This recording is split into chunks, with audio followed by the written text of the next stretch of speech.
House Republicans say they want to get tougher on crime, and they've placed a target on habitual offenders this legislative session. WHO 13's Teodora Mitov was at their subcommittee meeting today. She joins us now from the State House. And Teodora, the state already has a policy for habitual offenders. So why are legislators looking to make changes now? Well, Andy, they want to make the current law stricter. So right now, under the statute, there is only a 3-year mandatory minimum prison sentence for habitual offenders. And Representative Stephen Holt, he's the author of this new bill, and he said there are a lot of repeat offenders. So his bill would create a 20-year minimum mandatory prison sentence for habitual offenders.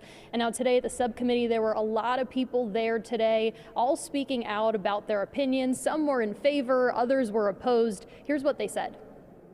Another individual who had 11 felony convictions, and she was 30 years old. And she had already 11 separate convictions, not multiple counts on one charge, like separate case numbers. It is absolutely the case that the majority of the crime is committed by a small subset of the population. You have a potential situation where you could be looking at 5 felonies. They're convicted of all with the enhancement. It's 100 years mandatory minimum. Additionally, as Mr. Ryan just spoke about, this includes many nonviolent offenses. Committee, so I would limit folks to 2 minutes. Now, a spokesperson for the Department of Corrections was also at the subcommittee today, and she said that the year 2025 had the lowest recidivism rate in the state over the last decade. Now, she also said that preliminary data shows 76% of the people incarcerated today would be at the 3 strikes that this bill introduces, thus triggering a mandatory 20-year sentence at least.